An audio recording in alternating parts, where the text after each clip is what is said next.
सा पीछे आ जाओ। कोई पीछे नहीं महेश मैम यहाँ पे आपके महेश थोड़ा पीछे अरे एकदम सट जाते हैं। महेश हाँ थोड़ा पीछे आओ ना। सट रहे हो सब लोग। और बोलो बाय। चलो आपके राइट में madam. Ma'am wait wait Akshara ma'am यहाँ। महेश थोड़ा पीछे हो ना हाँ कैमरे। अक्षरा जी आपके राइट टर्न हो जाइए। भाई वेट वेट एक मिनट होल्ड। आइए मैम अंदर आइए। वो साइड में ले लो बोलो बेटा।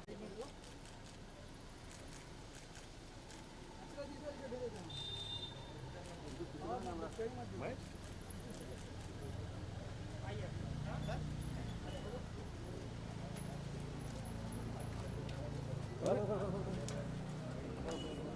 लाइट तो लगा। मिलना चाहेंगे और किससे नहीं मिलना चाहेंगे? मिलना चाहूँगी मैं डेफिनेटली सबों से मिलना चाहती हूँ जो लोग भी प्यार से मुझसे मिले डेफिनेटली मेरी जो बॉडी सबसे ज़्यादा बनी है वो है दिव्या जी से निशान जी एंड एकदम एक्सट्रीम इमोशनल हो गई थी मैं इस वजह से वो मतलब आवेश में आकर बहुत सारी चीज़ें निकल गई बट मुझे कहने की ज़रूरत नहीं है कुछ भी मैं कुछ कहना नहीं चाहती दर्शक हैं दर्शक सब दुनिया प्यार कर रही है एवरीबॉडी इज लविंग मी ये इससे बड़ी बात और कुछ नहीं ये क्या ऑडियंस ने उस बारे में कुछ बात की आपसे? जैसे हमने देखा कि लाइव भी गई थी आप अपने इंस्टाग्राम हैंडल से, तो मान लिया है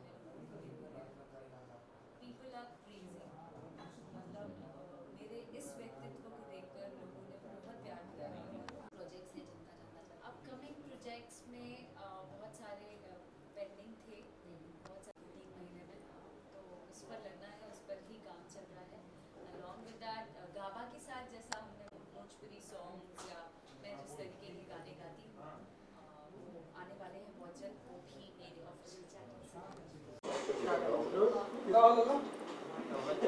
अक्षरा जी गुड टू सी यू। जब भी आप मिलती हैं लाइक एक एनर्जी के साथ में आप होती हैं, चाहे हमने बिग बॉस के हाउस में देखा और आपको हम यहाँ भी देखते हैं एंड नाउ आपके जो गाने हैं उसके तो सारी दुनिया दीवानी है ही।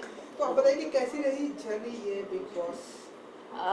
सबसे पहले तो तमाम दर्शकों को मेरा प्रणाम और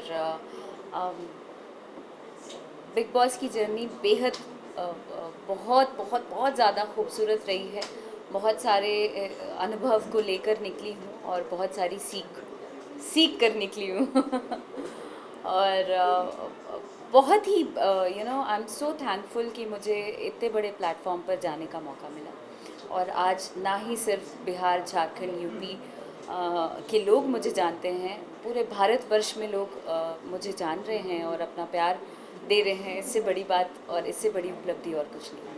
अक्षरा कहाँ पर लगता है कि कहाँ पे कोई कमी रह गई जैसे कि आपको लगता है कि आज आप उस शो का हिस्सा नहीं लेंगे? कहीं तो चूक हुई होगी अदरवाइज ऐसे भी थोड़े ना बोड़िया बिस्तर लेके वहाँ पे जमने गए थे किसी ना किसी को इट्स अ गेम शो आना जाना तो लगा ही रहेगा मेरे ख्याल से यही सही समय था इस वजह से मैं आज बाहर हूँ और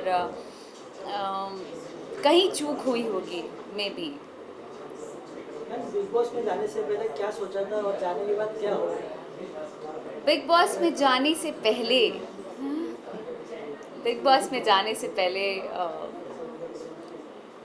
खुद के लिए सोचा था मुझे ऐसा लगता था कि सिर्फ 8 करोड़ आबादी जो है अपनी यूपी बिहार की वो लोग ही मुझे अप्रिशिएट करेगी या जानेगी ये एक तरीके से बाहर लेकर गई थी मैं कि कोई हो ना हो बट ये लोग मुझे हमेशा से आशीर्वाद देते आए हैं और हमेशा मेरे साथ रहेंगे बट ये चीज़ें बदली घर के अंदर जाने के बाद पूरे देश के लोग देख रहे थे पूरी आवाम देख रही थी और ना ही सिर्फ ये एक जगह के लोग पूरे भारत के लोगों ने मुझे बहुत पसंद किया है और बहुत प्यार दिया है इसके लिए आभार व्यक्त करती हूँ। सारी दुनिया आपकी दीवानी तो है लेकिन बिग बॉस में जाने के बाद जो पॉपुलैरिटी आपकी और बढ़ी है वो कैसे देखती हैं आप? मैं कह तो रही हूँ कि ये मेरे लिए उपलब्धि है और एक तरीके से ये जीत है मैं बेशक बिग बॉस जीत के नहीं आ पाई बट हाँ लोगों का दिल जीत कर आई हूँ और आगे भी जीतती रहूँगी इस बात की आशा करती हूँ।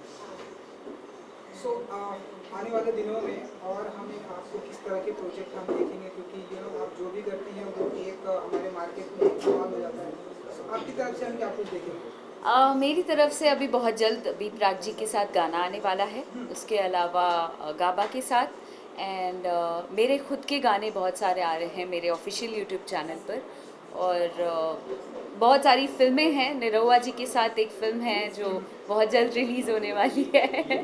फिल्म का नाम है जान लेबू का। जी। तो ये जो जान लेबू है उसके बारे में अगर आप कुछ बता सकें कि ये मतलब शूटिंग क्या है एंड कब से स्टार्ट होगी?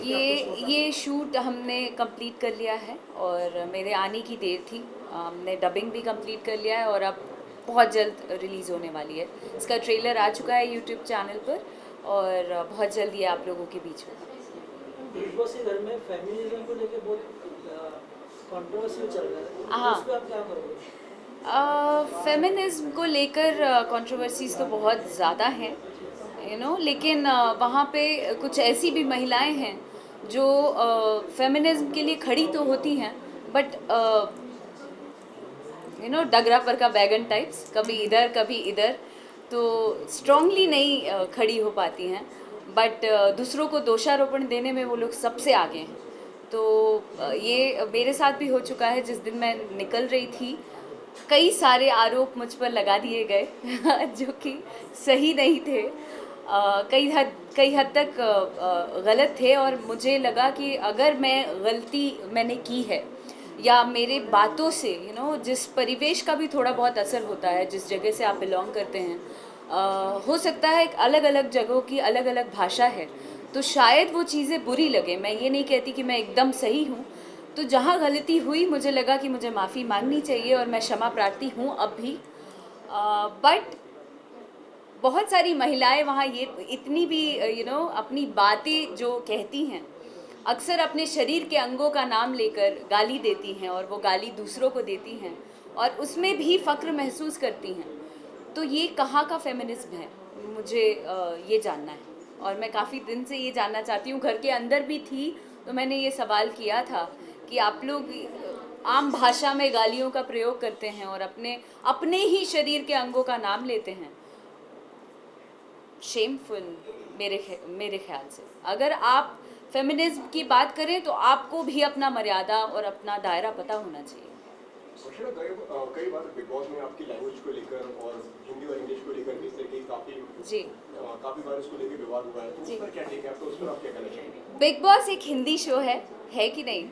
बिग बॉस एक हिंदी शो है और बिग बॉस जहां आपको 24 घंटे में 50 बार एक ही चीज़ बिग बॉस दोहराते रहे, आप हिंदी में बात करिए, आप हिंदी में बात करिए। तो अगर मुझे हिंदी आती है तो मैं क्यों नहीं बोलूँ? मुझे ऐसा लगता है कि हिंदी बोलने में मुझे फ़ख्र है, मैं क्यों नहीं बोलूँ?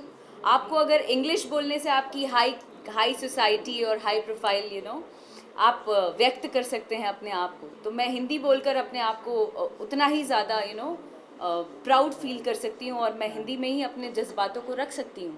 तो मैंने हिंदी ही बोली, लेकिन वो कहते हैं ना अपना ठेठ बिहारीपन और अपने अक्खड़पन से जाने जाते हैं बिहार यूपी के लोग। तो मैं अपने भाषा को लेकर चल रही थी, बट लोगों को मैं गंवार लगी कई हद तक, चूँकि मैं इंग्लिश में बात नहीं करती थी। मुझे लगता था कि अगर बिग बॉस के घर में है तो मुझे लगता है कि मैं जैसे घर में हूँ भाई, अपने घर के पहचान को लेकर मैं वहाँ गई थी और मुझे वैसे ही रहना अच्छा लग रहा था, पर कुछ लोगों को वो अच्छा नहीं लगा, तो वो उनका माइंडसेट है, मुझे फ़र्क नहीं पड़ता इन चीज़ों से। कई बार लोगों ने कहा कि आप सिंपैथी गेन कर रही हैं इस तरीके से दिखा के, और हाँ, जो हो रहा है उस पर सिंपैथी गेन की बात है जहाँ तक, तो मैं मेरी आदत है बात में हे ईश्वर सद्बुद्धि दीजिए, हे ईश्वर सद्बुद्धि दीजिए, ये कहने की मेरी आदत है। तो मैं ये बात पे कहती थी, लेकिन जब भी मैंने हे ईश्वर बोला है, ओ लो आ गई, अब तो ये सिंपैथी कार्ड यूज़ कर रही है। अरे यार, कार्ड क्या, जोड़पत्ती खेलने गए थे अंदर हम कार्ड खेलने गए थे। सो बात में वो लोग कोई ना कोई कार्ड और आरोप लगाते थे, जो कि मुझे अच्छा नहीं लगता था और मैं रिएक्ट करती थी।